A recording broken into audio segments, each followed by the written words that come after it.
ஓம் நம சிவாய. வணக்கம். நான் ஜோதிடர் மகேஜி பேசுகிறேன். ஜாதகப்படி திருமணம் இப்படிதான் அமையும். 12 லக்கணத்துக்கும் இதில் நான் திருமணம் எப்படி அமையும் அப்படிங்கிறத சொல்லியிருக்கேன். பொதுவாக திருமண விஷயங்கள் அப்படின்னு பார்க்கும்போது எல்லாம் பொருத்தம் பார்க்குறோம், ஜாதகம் பார்க்குறோம். ஆனால் அதை தெளிவாக பார்க்குறோமான யாருமே கிடையாது. அதில் இன்னொரு விஷயம், திருமண விஷயத்துக்கு நவாம்சத்தை பார்க்கணுன்னு சொல்கிறோம். நவாம்சத்தை பார்க்கணுங்கிறாங்க, ஆனால் அது எப்படி பார்க்கணும், எதனால் பார்க்கணும் அப்படிங்கிறது எந்த பதிவுலையும் சொல்லலை. அதுக்கு ஒரு தெளிவான விளக்கத்தை இதில் சொல்லியிருக்கேன். இது எல்லோரும் குறித்து வச்சுக்கலாம். அதே போல் திருமண முயற்சி பண்ணுறவங்க இதை ரொம்ப கவனமாக எடுத்துக்கலாம். இன்னொரு விஷயம், இதை நிறைய பேருக்கு நீங்கள் ஷேர் பண்ணலாம். ஏன்னா பொருத்தம் மட்டும் பார்த்துக்கிட்டு இருப்பாங்க, ஜாதகம் மட்டும் பார்த்துக்கிட்டு இருப்பாங்க. அந்த ஜாதகத்துக்குள்ளே சில விஷயங்கள் இருக்குது. இப்போ இந்த பதிவில் நான் சொல்லியிருக்கிற இந்த பதிவில் சில குறிப்பிட்ட நட்சத்திரங்களில் சில கிரகங்கள் இருந்தால் அது ஒவ்வொரு லக்னத்துக்கும் எப்படி பலனை தரும்னு சொல்லியிருப்பேன். பெரும்பாலும் இதில் நான் பாதிக்கிற அந்த விஷயத்த சொல்லியிருக்கேன். அதனால் எல்லோரும் நெகட்டிவ்னு எடுத்துக்காதீங்க. நெகட்டிவை தெரிஞ்சுக்கணும். நெகட்டிவை தெரிஞ்சுக்கிட்டால் தான் பாதிக்காமல் நம்ம இருக்க முடியும். இப்போ ஒரு பாதையில் போகிறோன்னா அங்கே காரில் போயிட்டுருக்காரு, அது டெட் என்ட்டு இல்லை பெரிய பள்ளம் இருக்குது, அந்த பாதையில் போக முடியாது, ஆக்சிடெண்ட் ஆயிரும் அப்படிங்கிறத சொல்கிறத நெகட்டிவ்னு நினச்சிட்டாங்கன்னா போய் ஆபத்தில் தான் சிக்குவாங்க, போய் மாட்டிக்குவாங்க. அதுக்கு தான் முன்னாலே இந்த விஷயத்த சொல்கிறது. இப்போ நான் இந்த பதிவில் சொல்லியிருக்கிற மாதிரி இந்த ஜாதகங்களில் பொருத்தம்லாம் பார்க்குறப்ப, இப்போ பையனோட ஜாதகம்னா பொண்ணோட ஜாதகத்தை பார்க்கும்போது பொண்ணோட ஜாதகத்தை தான் ஆராய்ச்சி பண்ணுறாங்க. அதே போல் பொண்ணுக்கு மாப்பிள்ளை தேடும்போது பையனோட ஜாதகத்தை தான் ஆராய்ச்சி பண்ணுறாங்க. பொதுவாக திருமணங்கிற விஷயத்தில் இப்போ பையனுக்கு பார்த்தா பையனோட ஜாதகத்தை தான் ஆராய்ச்சி பண்ணணும். அதே போல் பொண்ணுக்கு பார்க்குறாங்கன்னா பொண்ணோட ஜாதகத்தை தான் நல்லா ஆராய்ச்சி பண்ணணும். ஏன்னா இந்த ஜாதகங்களில் அவங்கவுங்க ஜாதகங்களில் இருக்கிற அமைப்புக்கு தான் நீங்கள் என்ன தான் தேடினாலும் மாப்பிள்ளை அமைப்பு வரும். ஆனால் அதை நம்ம ஜாதகத்தில் இருக்கிற விஷயங்களை வழிபாடு செஞ்ச பரிகாரம் செஞ்சாலும் மாற்றவே முடியாது. அதுக்கு வேறு ஒரு ப்ராக்டிக்கலான லைஃப்பில் நம்ம அதுக்கு என்ன முடிவு எடுக்கணுமோ அந்த மாதிரி முடிவு எடுத்தால் மட்டும்தான் அதை சரி பண்ண முடியும். அதை விட்டுட்டு ஜாதகத்தில் பாதிப்பு இருக்கணும்னா அதுக்கு வழிபாடு பண்ணுறது, பரிகாரம் பண்ணுறது இது நடக்கவே நடக்காது. அது பின்னால் அப்புறம் பல பிரச்சனைகளை சந்திக்க வேண்டியது இருக்கும். அதே போல் நான் இந்த பதிவில் பாதிப்பு இருக்கக்கூடிய நட்சத்திரங்கள் அந்த கிரக நிலைகள்லாம் சொல்லியிருக்கேன். அதை பார்த்துட்டு நிறைய பேர் என்ன நினைப்பாங்கன்னா, இது நம்ம சொல்லாமல் கல்யாணம் பண்ணி வச்சிடலாம், அப்படியே கல்யாணம் ஆகிட்டா சரியாயிரும் அப்படின்னு நினைப்பாங்க. ஆனால் கண்டிப்பாக அது ரொம்ப பிரச்சனையாகும். நிறைய பேருக்கு டைவர்ஸ் ஆகும்.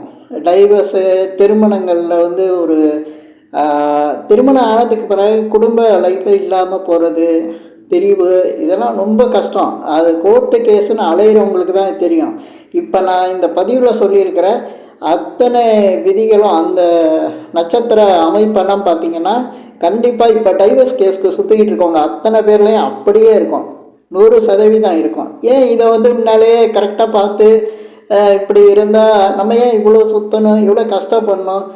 அது இல்லாமல் எப்படி நம்ம அமைப்பு இருக்கோ அதுக்கு தகுந்த கல்யாணத்தை பண்ணிட்டு போயிருக்கலாமே அப்படிங்கிற யோசனை எல்லாருக்கும் வரணுங்கிறதுக்காக தான் நான் இந்த பதிவில் சொல்லியிருக்கேன்.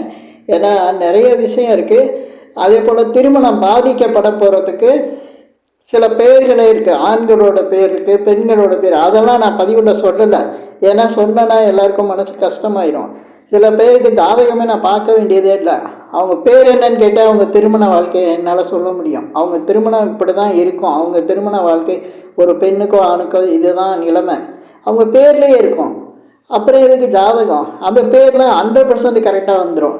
அவங்களுக்கு திருமண வாழ்க்கை பிரச்சனைக்குரிய இதாக தான் இருக்கும்.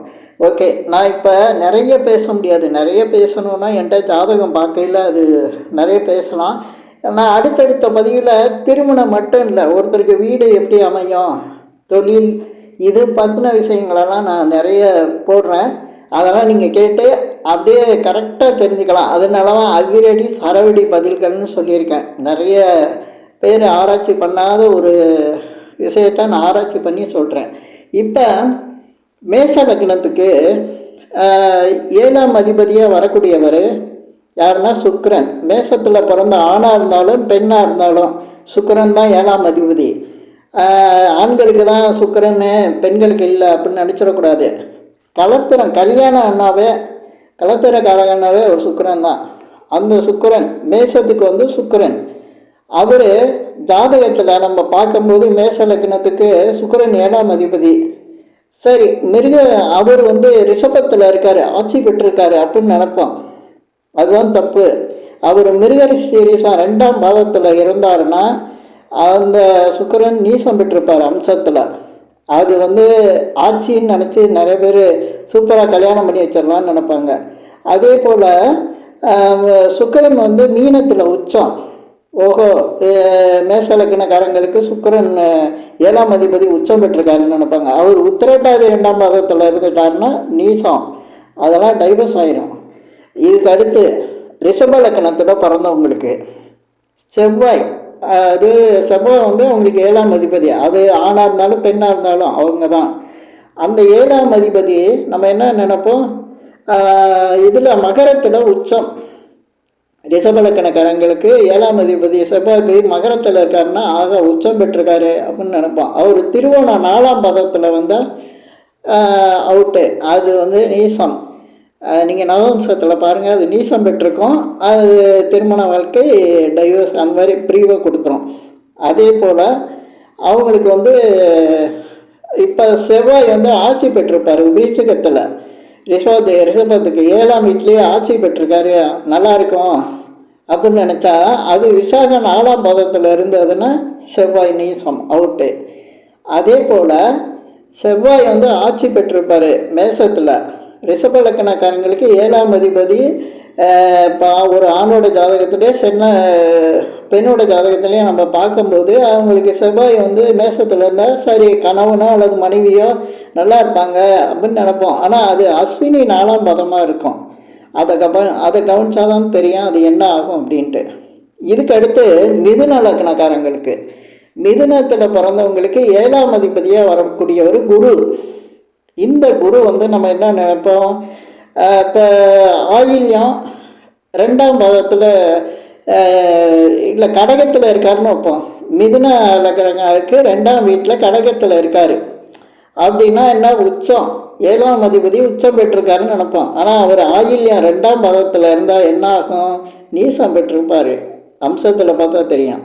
இதே போல் மிதுன லக்னக்காரர்களுக்கு 7ஆம் அதிபதி மீனத்தில் இருக்காருன்னு வைங்க. மீனத்தில் குரு வந்து ஆட்சி பெற்றிருப்பார். ஆனால் அவர் 2ஆம் பாதத்தில் இருந்துட்டாருன்னா நீசம் பெற்று தான் இருப்பார் நவம்சத்தில். இதுக்கடுத்து கடக லக்னத்தில் பிறந்தவங்களுக்கு இப்போ சனி தான் 7ஆம் அதிபதியாக வருவார். அந்த சனி பகவான் வந்து மகரத்தில் இருந்தாருன்னா ஆட்சி பெற்றிருப்பாருன்னு நினைப்போம். ஆனால் அவர் திருவோணம் 1ஆம் பாதத்தில் இருந்தால் நீசம். அதே போல் சனி பகவான் துலாத்தில் இருந்தார்னா உச்சம் நினைப்போம்.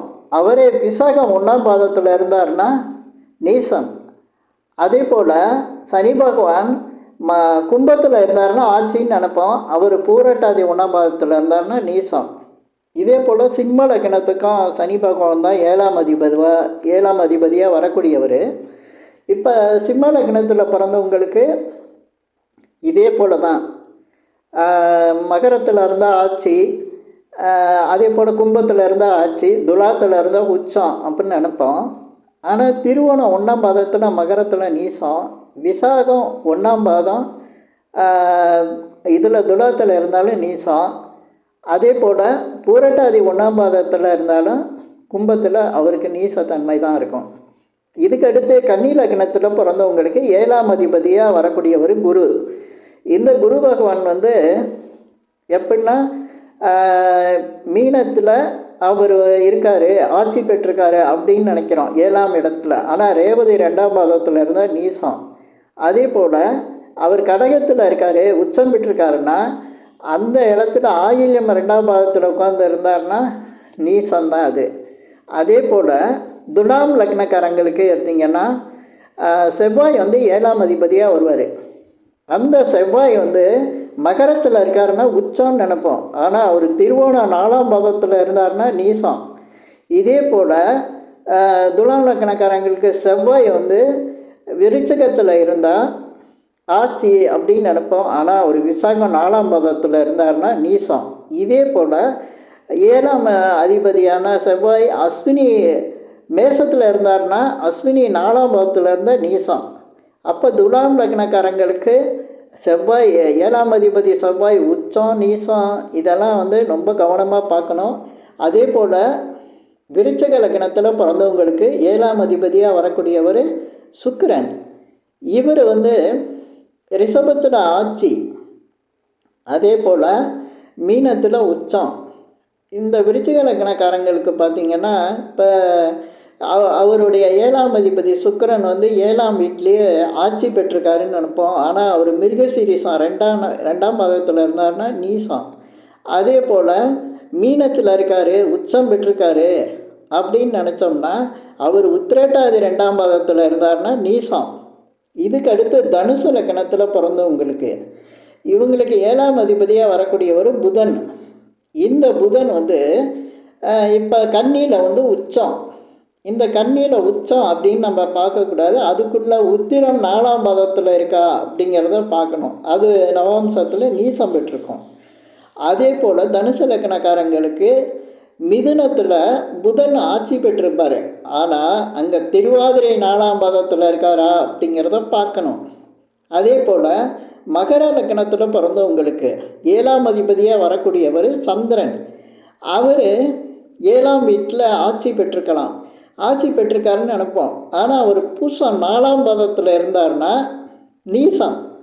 அதே போல் கும்ப லக்னத்தில் பிறந்தவங்களுக்கு சூரியன் வந்து 7ஆம் அதிபதியாக வருவார். இந்த 7ஆம் அதிபதியாக வரக்கூடிய சூரியன் மேசத்தில் இருந்தார்னா உச்சம்னு நினைப்போம். ஆனால் அவர் பரணி 3ஆம் பாதத்தில் இருந்தார்னா நீசத்தன்மைக்கு வந்துடுவார். அதே போல் 7ஆம் அதிபதி சூரியன் சிம்மத்தில் இருக்காருன்னா அவர் ஆட்சின்னு நினைப்போம். ஆனால் அவர் பூரம் 3ஆம் பாதத்தில் இருந்தார்னா நீசம் பெற்றுவார்.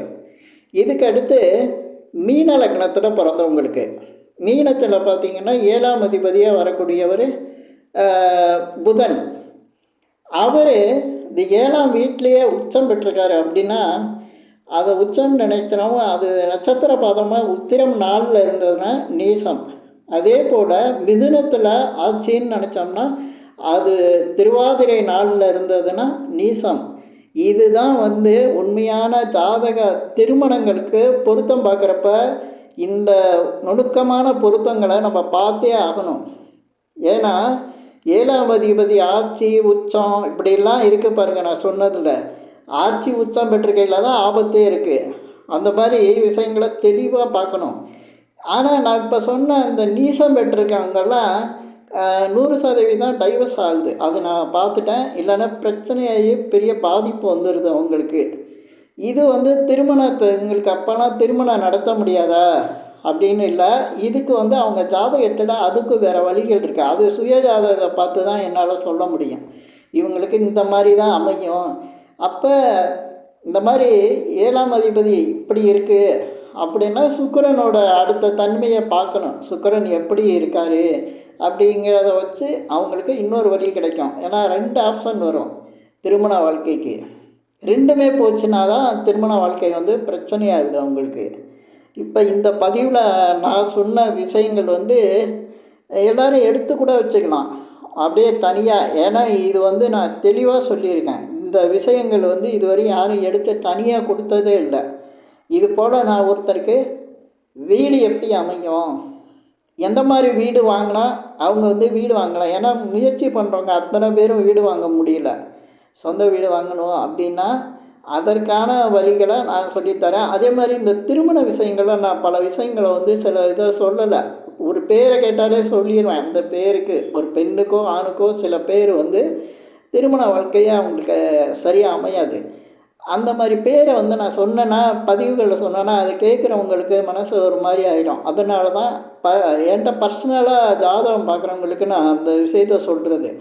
அந்த பேருக்குள்ளே இருக்கிறவங்களுக்கு அதேபோல் உடனே பேரை மாத்துறதுனால அப்படிலாம் நடக்காது. திருமண வாழ்க்கையை தான் நம்ம மாற்றி அமைக்கணும். அந்த திருமணம் மாதிரி பண்ணால் அவங்களுக்கு திருமண வாழ்க்கை இருக்கும். அது குடும்ப வாழ்க்கை இருக்கும். அந்த மாதிரி தான் பண்ணணும். இப்போ இந்த பதிவில் நான் சொல்லியிருக்கிற விஷயங்கள் உங்களுக்கு பிடிச்சிருந்ததுன்னா ஷேர் பண்ணுங்கள், லைக் பண்ணுங்கள். அதே போல் இந்த சேனலுக்கு சப்ஸ்கிரைப் பண்ணுங்கள். என்கிட்ட ஜாதகம் பார்க்கணுன்னா மட்டும் எனக்கு கால் பண்ணுங்கள். கீழே இருக்க என் நம்பருக்கு கால் பண்ணுங்கள். அதே போல் இதை பார்க்குற ஜோதிடர்கள் விளக்கம் கேட்கணுன்னு எனக்கு கால் பண்ண வேணாம். ஏன்னா நான் ஜாதகம் பார்க்கணும், எனக்கு நேரமே கிடையாது. நான் பேச முடியாது யார்கிட்டையும். ஜாதகம் பார்க்குறவங்கள்ட்ட தான் நான் பேச முடியும். அதனால் இந்த பதிவை பார்க்குறவங்க, ஜாதகம் பார்க்குறவங்க மட்டும் எனக்கு கீழே இருக்க நம்பருக்கு கால் பண்ணுங்கள். நன்றி, வணக்கம்.